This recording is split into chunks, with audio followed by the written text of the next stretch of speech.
Mankasitraka anao hatrany manaraka tsy tapaka ny fahitalavitra ny MBS miarabanao tonga soa indray atao anatin'ny sampana fampalalam-bavao manasanao mpananjanary hanaraka izany hatramin'ny farany. Manoloana ny famonon'olona Kitsarano ny tranga tany Kongo dia namoaka fanambarana ny filohan'ny mpanohitra Marc Caravalomanana. Nambarany tamin'izany fa tokony haino ny feon'ny fieritreretan'ny mpitandro filaminana na dia baiko aza no azony ary mitaky ny amoahana ny tena marina momba n'iny famonon'olona fahobe tany Kongo iny ny tenany Asina Andriamalala sy Toky Ramalala. Ry vahoaka malagasy, tezitra sady malahelo ny tenako manoloana ny vonon'olona ny tranga tany Kongo. Tsy afaka ny angina aho satria malagasy nitovy amiko izy ireo. Manameloko tanteraka ny fampiasan-kery ho an'ireo olona tsy manatriny. Mampatsiahy fantafika ny zandary, polisy, ny maramila dia natao fitaovana iarovana ny ainy vahoaka zany sy ny fananana hiaro azy amin'ny zavatra mety hitranga ny ainy. Fa tsy natao amin'ny azy akory. Lasa fitaovana famoretana indray mantsy zao nataon'ny zareo, fampiororona ary indrindrindrindra fampiasana ny jadona tanteraka. Lasa natao iarovana andreo manam-pahefana ambony, iarovana ny tombotsoan'ireo mpanana ary indrindrindra koa olombitsy izay mila fiambenana fa tsy manoaraka ny asany. Matoy zao mitranga dia satria tsy mahatoky tsony ny fitondrana ny vahoaka malagasy, ny fitsarana. Matoy misy zao vindicte populaire zao na fitsaram-bahoaka. Ataon'io io namon'ny ren'ity zazavariry ity. Izy malala ny zava-misy any toerana, izy miainao. Da izy ary zany ny chef district zay natao hoe solon-tenam-panjakana amin'ireny toerana ireny, manelanelana ireo zandary sy ny vahoaka aloha mifampidinika, mifampirisaka. Fa dia tonga dia natao tifotra vararaka hoe aminareo. Amintsika miresaka zao dia misy 320 no voalaza atao anatin'ity gazety ity, fa alohan'ny dirako teto hoe 420. Inona mahatonga an'izy io? Ny fitaovana tsy misy any amin'ny toeram-pitsaboana, ny mpitsabo vitsy dia vitsy, dia mimaty ihany le naratra mafy. Amintsika miresaka zao dia misy 420 ro mbola maratra tsaboina. Ka eto dia manoloana an'izany zavatra mitranga zany dia miondrika mpanajana amin'ny alahelo tanteraka mihitsy amin'ireo fianakaviana avan'ireo maty. Ary koa mampahery andreo izay mbola tsabo tena mba ho sitrana aingana izy ireo. Manainga ny olom-pirenena rehetra mba samby atsiaro ny andraikitra sy ny didy amin'ny toerana misy azy aby. Fantatra fa samy malagasy sika, raha mahita fa miteny amin'ny teny anankiray sika eto Madagasikara, tokony hifamonjy tsika, hifanampy. Ka ireo izay natateraka ny loza matambo dia tokony mba lazaina amin'ny vahoaka ny vokatra ataony. Nisy ny tany Kongo omaly hoe aminareo, nisy ny tany Ankazobe roa volana lasa angamba izay, ary nisy tany Asakay. Aiza ho aiza zany zao ny zavatra vokatra ny zavatra seho reny. Mbola mamerina ihany fa tena misy eto amin'ity firenena ity natao hoe crise. Misy eto amin'ity firenena ity natao hoe terroriste d'État. Zao tena milaza mibalibary mihitsy. Ry mpitandro ny filaminana, ianareo izay mahafantatra tsara, matsiaro tena tsara. Tsy ny fahefana izay nananareo amin'iny fitaovam-pidiana mahery vaika any am-pelantanareo iny izy fa mifeo ny fieritreretanareo. Tsy miady amin'ny nofamandray ianareo fa mifanahy ratsy izay manitsidina eny amin'ny rivotra. Aoka ianareo andinika tsara mampiasa an'ireny. Mafy koa raha mafy manjo ny vahoaka malagasy satria miaina mitebiteby, miaina amin'ny fahorianan'ny tsy fananam-bola, miaina amin'ny tavatra sy ny ororo vokatra ny fampirorono menjady azy ireo fa dia mangataka amin'Andriamanitra isika mba samby omeny ny fanahy ampahendreny ireo ka tsy hamonomono foana tsy hanendrika tsy hampitavatra ireo vahoaka malagasy ireo zay araha fa dia maiza monina ry izy menakavy ianareo zay Paorina manamanjo maiza monina fataona fa dia zao netraketraka ny olona zay miara-miarina amintsika tsy laza hoe etraketraky ny tany satria tena fanahinina mihitsy raha monono an'ilay olona maiza monina ary ianareo zay mbola tsaboana engany eka mba hositrana somatsara dia omba antsika mandrakariva ny Andriamanitra. Fa mitaky ny amoana ny tena marina mba hanafaizana ireo tompon'antoka tamin'ny vonin'olona Mahatsiravina tany Kongo iny ny solomam-bahoaka voafidy tany an-toerana Brunel Razafy-Tsiandrofo fa tsy azo ekena ho ity solomam-bahoaka ity ny fandatsahana eny amparahitandrazana na inona antony angataka fanadiadiana miainga avy ny anivon'ny antenimieram-pirenena mikasika ity raharaha ity ihany koa ity solomam-bahoaka ity sary sy rindratsara ny Manofo Randriamalala. Tsy nisy ireny zava-nitranga tany Kongo ireny raha tena nisy marina ny fampitandremana na ny sommation nataon'ny mpitandro filaminana ho ny solomam-bahoaka voafidy tao amin'ny distriktan'ny Kongo androany. Mbola tsy tafiditra akory atao anatin'ny faritra tsy azo idirana na ilay antsoina hoe zone rouge ireo vahoaka ireo no avy dia tifitra no nasetra ny mpitandro filaminana. Tsara mariana fa ireo vahoaka ireo raha ny sary ny témoignage ny film eo am-pelatanako sy nampahafantarina anahy dia tsy mbola tafiditra tao anatiny atao hoe zone rouge, tsy mbola tafiditra tao anatiny atao hoe kazerna, tsy mbola tonga akory teny amin'ny vavahady nilay kazerna.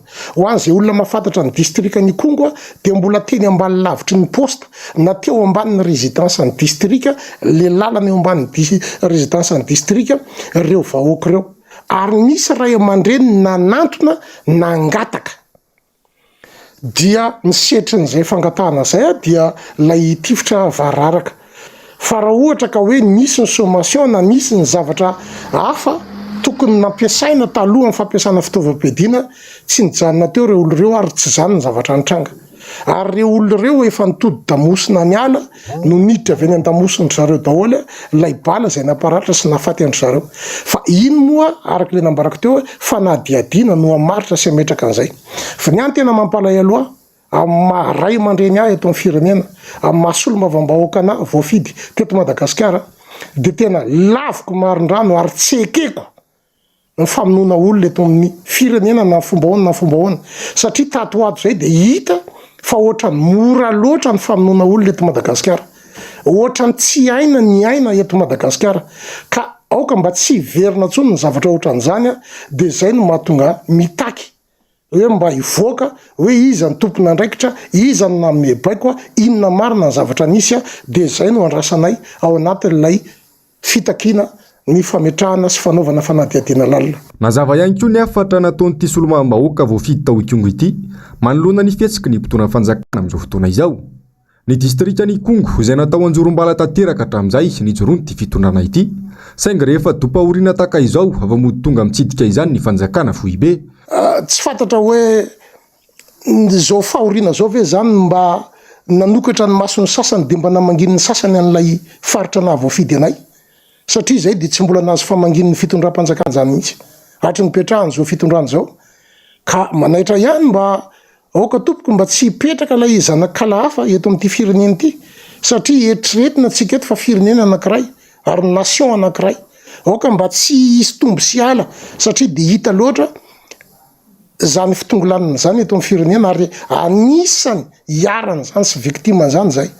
Ny problemako zao ange ary misy no miteny amiko hoe fa maninona ianao no mbola eto sy ny sisa any Kongo tsy misy taxi brosy, any Kongo tsy vitany hoe misy fahaterana dia hiazakazaka ianao andeha any fa ny manana hélicoptère sy manana fiaramanidina no afaka mandeha any amin'ny fotoana fohy sy angakaingana.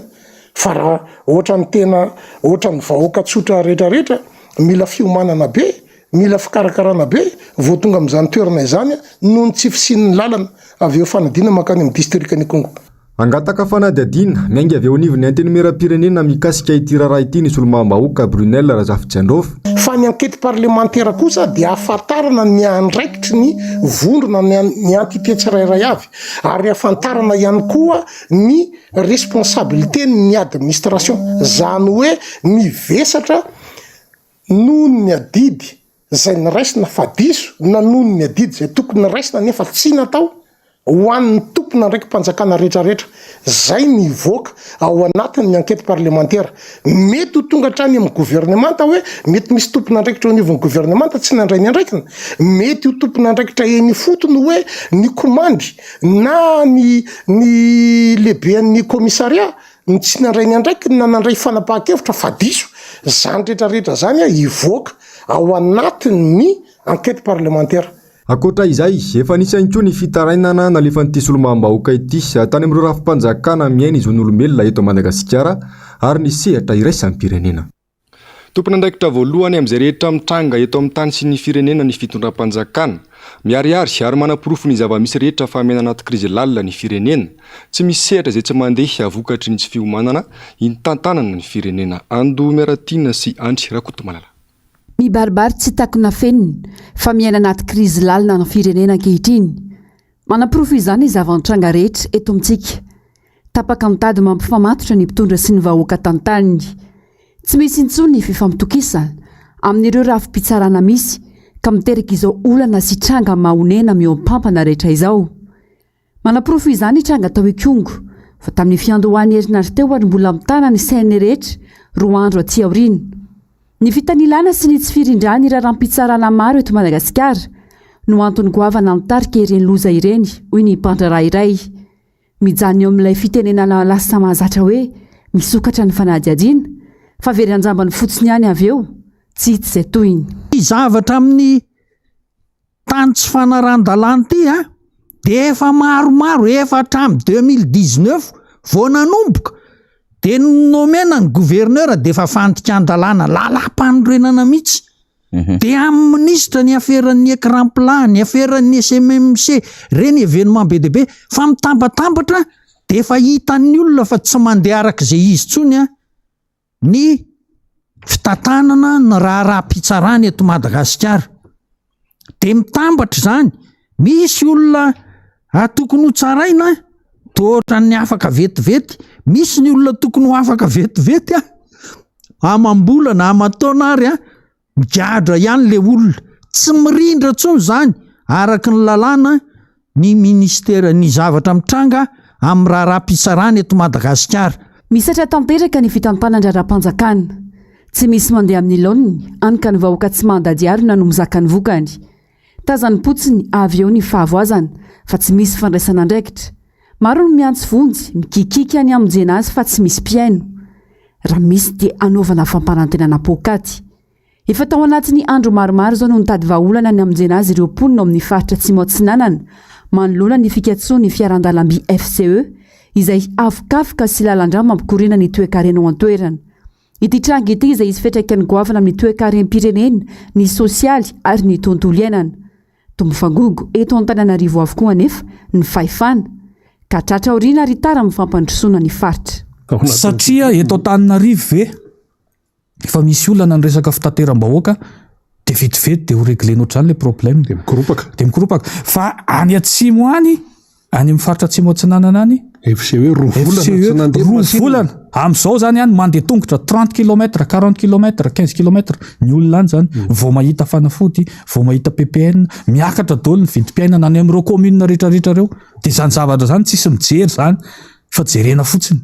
Zany hoe fahitako ny lizy zany ve zany fanontaniana ny anazy zany tena hopotehana économiquement ve zany le any amin'ny zone sud-est iny. Raha ny lôzika zany tokony any zany no misy fanampiana bebe kokoa satria cyclone roa mahery vaika be niditra tany nanomboka an'iny janvier février mars potika tanteraka iny faritra Fitovonantsy Vatovavy iny potika tanteraka iny. Dia en plus n'izay tsy jerevanao ny hoe ahoana ny lalamby, tsy jerevanao ahoana ny anampinan'ireo olona ireo. Ny FCE fotsiny alefany dia izay aloha farafaratsina fa mbola tsisy firarahina le izy zany. Ny fomba fanaovana politika maloto mihitsy no mitarika izao fiamorana amin'ny lafiny rehetra izao. Tsy ny omana hitondra firenena ny mpitondra fa taitaitra ary maika azy fahefana fotsiny. Potika ary simba tanteraka ny fanaovana politika noho ny fomba fiasany ity fitondrana ity. Mila miaiky fa tsy mahavita fa tsy mikiry biby ka ny vahoaka no atao sorony. Orange, raha vao tsy manao ve, raha vao tsy misolelake, raha vao tsy moeraoera kely, raha vao tsy manao merci président, raha vao tsy manao hoe bravo, mety zany. Raha vao tsy miteny solution numéro 13 ianao hoe araky ny toromariko ny flo hoe fangata aloha nisy an'izany araky ny toromariko ny flo zany, fitondranako totomy misy an'izany. Io tsisy araky ny toromariko ny flo fa samy mandray ny andraiky ny daholo ny rehetrarehetra araky ny tandrifina andraiky ny rehetra hoe ity ministre, ity député, ity ny bentanana sy miandro baikony fa matsapa tsara an'le séparation de pouvoir sy lay département misy azy ao anatin'le fitsinjaram-pahefana tena izy. Fa tsy miandry hoe mba hahafahana mandoko an'le filoham-pirenena de tsy maintsy miteny ary mba hahafahana misolelaka ihany koa mba ho hitan'le filoha hoe tena miasa de hoe araky ny toromariko ny filoham-pirenena moa zany sy le hoe araky ny velorano voalohany, velorano faharoa, velorano fahatelo. Tsy ohatran'izany le fomba fitantanana firenena sy ny fomba fanaovana politika rina fa lasa tena hoe miova le izy. Mahafinaritra be nge le politika fa ansombany reto olona tena hoe tsy nanana le culture politique reto. Sombany reto olona zay tena hoe liefana reto, le goude pouvoir ny azy mahafinaritra azy natosiky ny olona hanao politika de le izy nefa tsy azo forcena rina. Fa rehefa tsy hainao le izy de tokony mikisaka ianao hoe tena tsy haiko mariny ty zavatra ty, manahirana mariny ty zavatra ty. Fa lasa mamboly le olana, mamboly foto-kevitra sy fomba fanaovavao, fomba fanaovana politika, tsy hitanao makaiza le izy de ohatran'ny manariasina fomba fanaovana politika. Ny lafim-baovao hafa dia tsara hatrany aloha ny mampatsiahy fa efa manomboka ny fandraisana ireo sosikevitra avy amin'ny antoko politika fiarahamonim-pirenena, fikambanana samihafa mikasika ny fitoanan-doha-pirenena izay navoazana ny lalàna mifehy ny fifidianana araky ny fanamafisan'ny komite teknika iombonana sy araky ny fehi-kevitry ny dinikasa no tanterahina tamin'ny 3 Jolay 2024 lasa teo. Azo alefa amin'ny adresy mailaka comité technique mixte @gmail.com alohan'ny fahafolon'ny volana septambra 2024 avy izao izany sy asosikevitra izany 034 58 500 62 kosa ny laharana tarby afaka ifandraisana amin'izy ireo. Ny vaovao ny trangam-piarahamonina any amin'ny Fokotany ambanivohitra Ankripika distrika Andilamena no entina aminao atao anatin'ny fampahalalam-baovao manaraka lasibatry ny asanjolahy ny fananandrem-ponina any an-toerana amin'izao fotoana izao. May ny trano ary lasa avokoa ny omby raha vao lasa ny mpitandro filaminana. Mitatitra ny vaovao ny namana mpanao gazety avy any Ambatondrazaka. Trano 17 no Makila Frihitra omby 20 lasa ny dahalo zay zavanisy tao anatin'ny Fokotany Ankripika commune ambanivohitra Pondrabe district Andilamena nambaran'ny bentanana ao antoerana fa de napandre tapabolana melo rejula ary de nisy ny faraisana ndraikitra natao fokon'olona ka napandre vetrany ny mpitandro ny filaminana. Rehefa lasa nefa ireo mpitandro filaminana de tonga ilay fanafian'ny jiolahy noho ny heritsy mitovy de tsy afaka namaly ireo vahoaka fa de vaky nandositra noho izay zava-nitranga tao an-toerana izay ary nanarapo to mibaga mialina ireo olondraty. Manao antsoavo amin'ny mpitondra fanjakana arak'izany ny mponina any an-toerana indrindra ny ben'ny tanàna avy ao Pondrabe mba hijerena kaiky ity lafin'ny tontolo ny fandriam-pahalemana satria de fa mavaky bandranaina araka ny fiteny aty an-tanàna ity resaka asanjiola sy alabotry mitranga aty anivo ny faritra loatra mangoro ity. Sy ny zavatra tao entana tao anatiny varo any amin'ny 500 vata fa rehefa lasa ny tany filaminana afaka 2 herinandro mangingina de mitsofoka ihany le dahalo zany. Tsy izay ihany fa Ambatoniangona koa zany dia may de trano 17 eo koa zany may Kila Frihitra vary 700 vata miaraka ny entana rehetra ao an-trano vitan'izay koa manao antsoavo zay amin'ny tompona andraikitra hatrany amin'ny jersey zany antifasana zany aby zany fa mila vonjena le vahoaka any fa tena sahirana. Asa aloha raha mba isy tadiny andre ihany izay antso ataon'ny ben'ny tanàna avy any Pondrabe izay na de toy ny rano tede andamosin'ny kanakana lava zao ny etaetan'ny vahoaka tsy mandady arina zay miaina ny fahasairanana mbola tratran'ny asanjiolahy ihany koa. Izay ny vaovao avy any amin'ny distrika Andilamena Vany fa mitaky ny fahaleovantenan'ny CENI amin'ny fikarakarana ny fifidianana ny solombam-bahoaka avy amin'ny fanoherana miantso ny tokony fifidianana sy fokotany izy ireo fa indrindra tsy andraisan'izy ireo baiko avy amin'ny olom-boafidy sy ny olony fitondrana Jessica Miray sy Tahirinena no mitondra ny andinindin'izay vaovao izay. Eritaona latsaka sisa dia iroso amin'ny fifidianana filoham-pirenena isika. Anisany niteraka olana trano ny komisiona mikarakara ny fifidianana teto Madagasikara na ny CENI, indrindra mikasika ny fahaleovantenany. Misy zavatra tokony hovaina maro manodidina ny fikarakarana ny fifidianana hoy ny antoko tim. Ny teo aloha raha ndimbiasa n'izao ekipa ny CENI izao dia sady agent électoral ny président fokotany no filoham-pokotany zany hoe sady ratsa mangaika solitena ny ministère ny atany no solitena ny CENI aoka tsy hiverina tsony ny toy izay raha izay. Ny manaraka ihany koa aoka tsy avavahana satria reto avy amin'ny fitondrana dia atao izay tsy hatafiditra azy ao anaty lisy mpifidianana na lisitry mpifidy zava-nisy zany dia andrasanay zany satria fampanantenana no nataon'ny CENI teo jereo any foto no izahay ihany koa izay fanisana ny vahoaka izay tsy tokony misy hodinganina raha sanatry mivava ka mbola misy ny voadingana dia milaza aminareo izay fa tsy izahay no hitarika korotana fa toy nireny tranga tany Kongo reny rehefa leo ny vahoaka tsy mahatoky ny fitsarana reny tsy mahatoky ny mpitandro filaminana intsony tsy mahatoky ny rafitra misy dia toraka izany ihany koa ianareo anivon'ny CENI manana andraikitra nareo raha sanatry misy ny korotana tsy hafa miala nareo raha sanatry misy ny korotana. Miantso ny tokony fidianana ny fokotany hatrany ny solombavambahoaka avy amin'ny tim mialony anatanterahina ny fifidianana manaraka ho avy eo mba ho atokisany rehetra ny lisitra.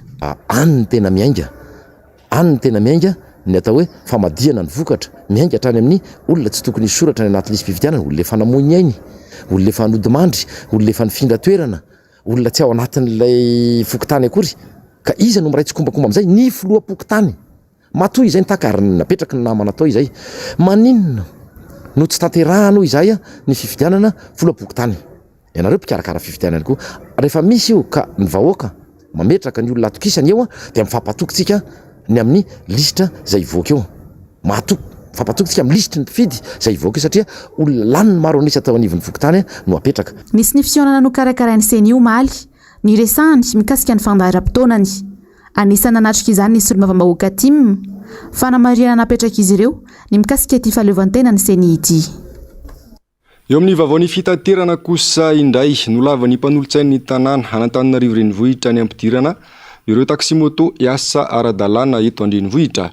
Raha namara ny mpanolontsain'ny tanàna no sady filohan'ny FTR dia andrasana ny fandraisana andraikitry ny avy eo anivon'ny komuna manoloana ireo mbola mikiry manao ity asa tsy manara-dalàna ity. Asina Andriamalasa sy Tahirinena. Andrasana ny fandraisana andraikitry ny eo anivon'ny komuna Antananarivo renivohitra ampianatra ny lalàna amin'ireo izay mbola mini manao ny asa fitaterana taxi moto. Tsy manara-dalàna mantsy no andraisan'ireo mpamily fiarakaretsaka ireo mpanao taxi moto ireo satria dia efa nilavin'ireo mpanolontsaina tanàna fandroany indray ny fampidirana ireo taxi moto iasa eto andrenivohitra. Ny tiako iaviana zany dia amin'ilay hoe lasa mody atao hoe sakana zany ilay hoe tsy fisina mesure d'accompagnement niaraka tamin'ilay délibération tamin'izany fotoana dia omaly ara zao rehefa nandeha ilay délibération dia lany fandroandray ny tsy mbola tsisy mesure d'accompagnement niraisina ihany miaraka amin'ilay izy. Dia rapitso indray ianao prétexte indray rapitso hoe ka satria tsy mbola mirongatra ilay izy kosa tsy mandray andraikitra zany no mpitantanako misy faya zany no mpitantana tsy mandray andraikitra zany no mpitantana raha ohatra ka zay ny zavatra misy ka tsy tokony atao excuse tsony zany zay zavatra zay rapitso satria miaraka mijery anay mpanolontsaina mijery aty amin'ny commune zao mivoaka Antananarivo hoe inona amin'izay ilay fipetrahana raisina raha manoloana an'izay fanapahana izay heverina fa hoe ara-dalàna zany sy ara-drara ny raisin'ny mpanolontsaina ny tanàna izay dia anitodika any amin'ny fitantanany tanàna zany ny fijery ny vahoaka Antananarivo ny amin'ny hoe inona fandraisana fepetra raisina manoloana nyreny fifidianana izay nitranga teto anivon'ny conseil municipal ireny. Raha izahay taxi manokana olon-tsotra ohatrantsika rehetra tsy afaka manasa azy fa izahay kosa nefa dia efa niteny tamin'ny tompony andraikitra misahana fitaterana eo anivon'ny commune hoe misy ny comité stratégique du secteur taxi izay mibe ny tanàna no mitarika azy vonona tanteraka ny taxi fanampy ao anatin'izay fampanarahana lalàna ny resantsika. Tsy azo verina intsony ny verena ny olona adinika fanotelony eo anatrehan'ireo mpanolontsaina an-tanàna ho hatrany ny fanazavana. Ary ny mpanolontsaina dia mbola izahay, ny be ny tanàna dia mbola io tsy misy antony mihitsy zany tokony hiverimberenana foana ny fanapa-kevitra raisina fa raha mbola hoe fanapa-kevitra hiverimberenana koa raha ny hoe hoverenana diniana be dia be mampimenimena amponiny eto Antananarivo fa tsy io resaka fitaterana kodiaran-droa io dikan'izany zany no tokony hiverenana raha misy hiverenana fa manino indray tsy hiverenana nefa mampimenimena ny olona fa ny zavatra tsy mampimenimena ny olona no atakina famerenana isaky mihetsika izao dia nenay zany tsotra be hoe efa nandeha iny ny voalohany efa tsy lany nandeha iny ny faharoa efa tsy lany mazava zay ataovy programa ao anatin'ny tetikasa n'izay hirotsaka ho ben'ny tanàna satria na maire miteny fa hirotsaka izy na ny komba milaza fa ny humaniste milaza fa handrotsaka izy dia ataovy programa anareo amin'izay le izy hoe atsao ny programa anay momba an'ity dia mifidy ny mponina Antananarivo raha pitso zay izy ny tena demokrasia dia zay lany eo lany fa rehefa lanin'ny mponina manaika izahay zay le izy ao anatin'le izy heritaona sisa zay foana mantsy ny ambaran'zareo hoe heritaona sisa dia zako androany dia manamafy hoe heritaona sisa dia ataovy isan'ny programa anareo le izy Omaliana tokony ho tany valora vao nandalo teo anatrehany ireo mpanolotsaina ny tanàna ny momba ny taxi moto ka fantatra fa nilavin'izy ireo izany androany kosa dia tsy mbola nandrenesam-peo teo anivon'ny taxi moto.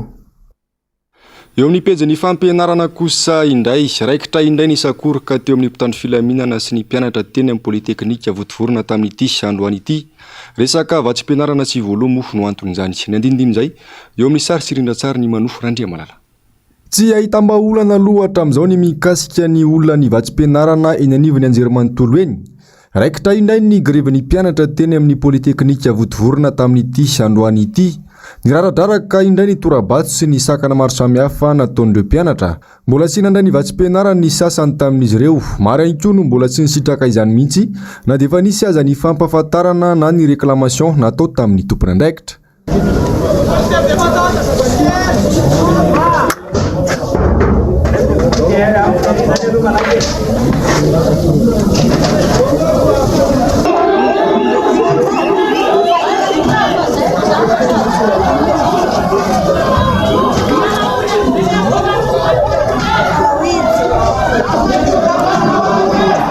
Niantrana avy hatrany teny an-toerana moa ny mpitandro filaminana nandrava ity hetsika nataon'ny mpianatra ity. Vao maika natezitra ireo mpianatra nefa izany ka ny mafy ny torabato sy ny fifandrangitana teo amin'ny rotota.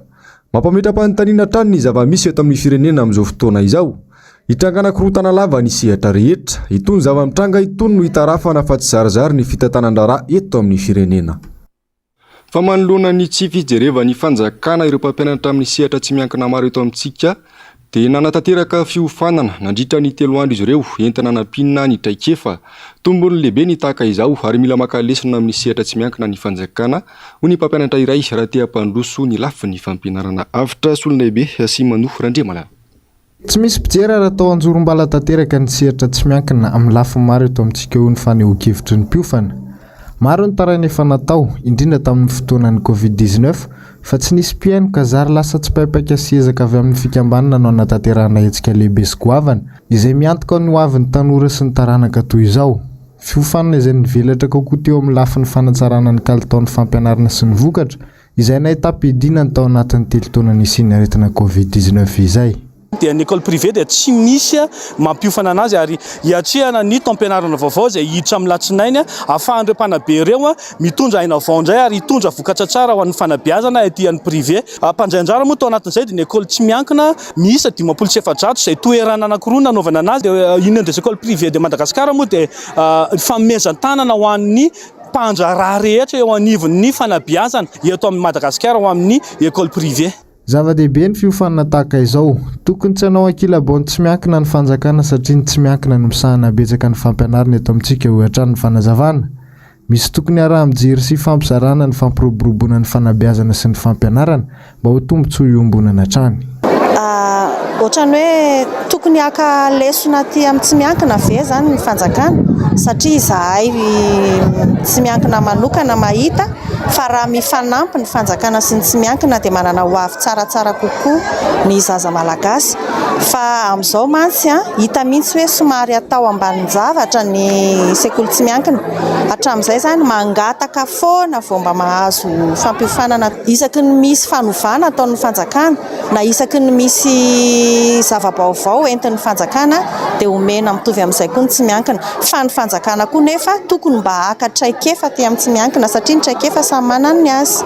nanomboka ny alatsinainy teo ity fampiafanana ity izay no karakarain'ny fikambanan'ny mpampianatra amin'ny sekoly tsy miankina ka mpampianatra avy amin'ny fampianarana fototra ka hatreny amin'ny lycée ireo nisitraka izany.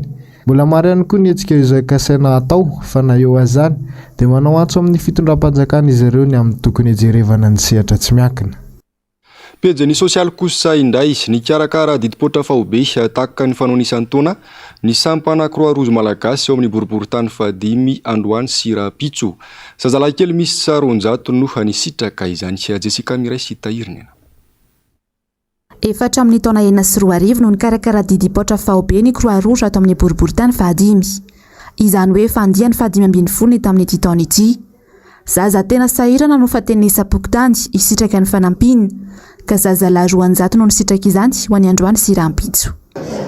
Ny asa nataonay zany amin'ny resaka didipotra io ny ankizy isako ny fokotany ny Croix Rouge malagasy no maka ny anaran'ny ankizy isako ny tokantrano dia mandray ny anaran'ny ankizy sahirana ireo kanefa kosa amin'ny andro fiainana sarotra amin'izao fotoana izao dia mety misy ihany angambany mba nangataka kely taminay kanefa ny tena raisinay zany tena sahirana ny tena raisinay. Tamin'ity taona ity nanampy ny Croix Rouge ny fikambanana ADCS na ny Association pour le développement culturel et social ato amin'ny boriboritany fahadimy izay tarihiny filohany Fetra Lalambozafimbololona. Fikambanana izay nitsangana ny taona 2020 malabary 200 no nozarainy tamin'izany. Fananao valandresaka ho an'ny mpanao gazety Andohany sy teny Ambodivona ny ONG Teach for Madagascar. Fikambanana tsy miankina misehatra amin'ny fampianarana eto Madagasikara.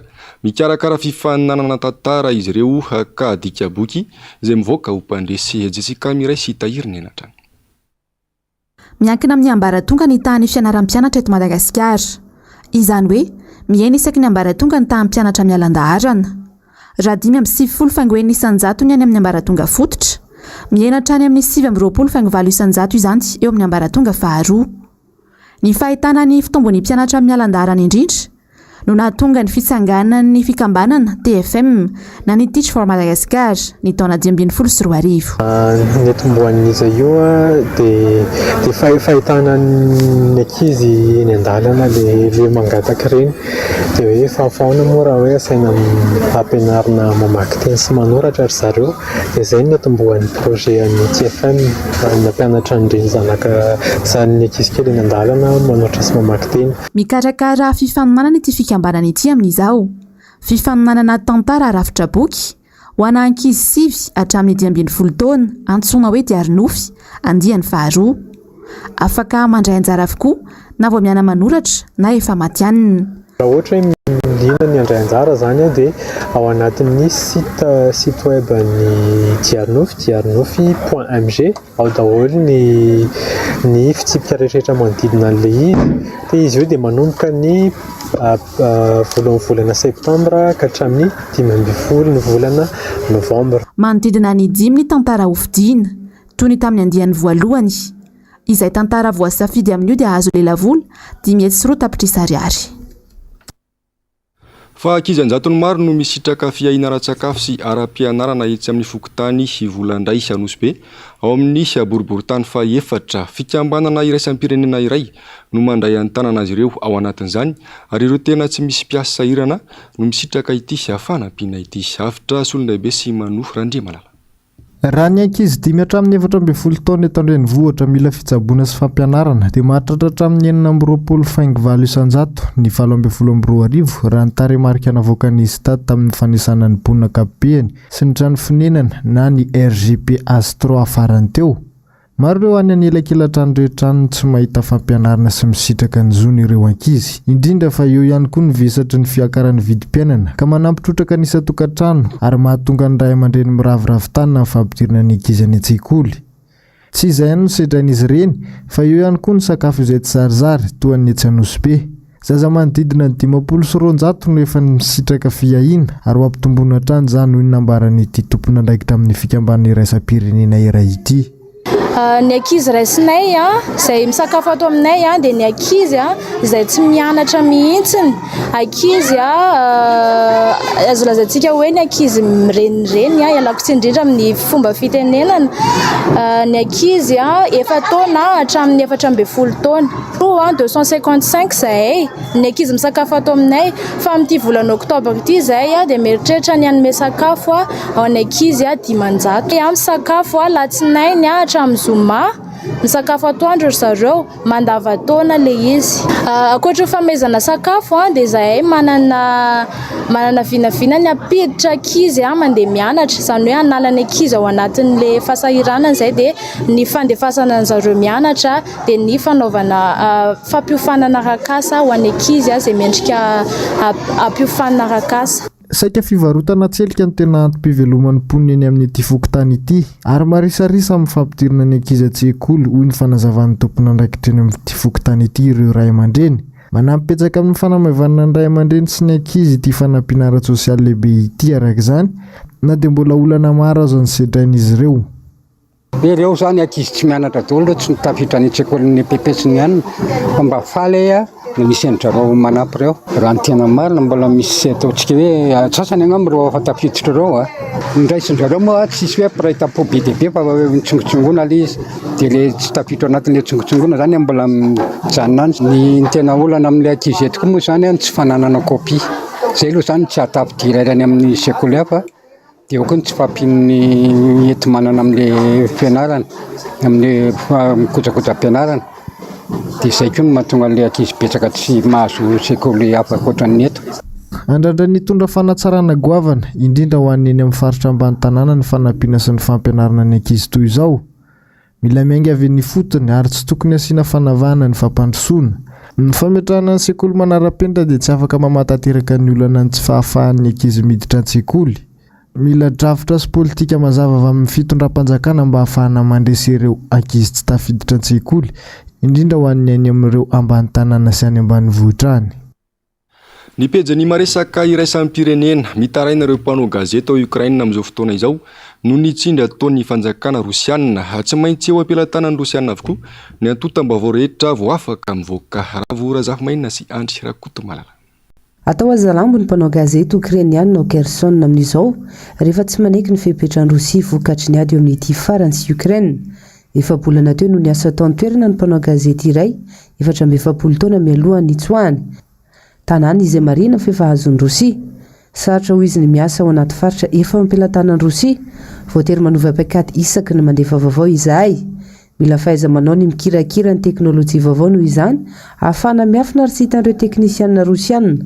Raha tsy izany tsy miresaka amin'olona no nitahotra zera bomba na koa isy toroka indrindra fa resaka politika no voizina.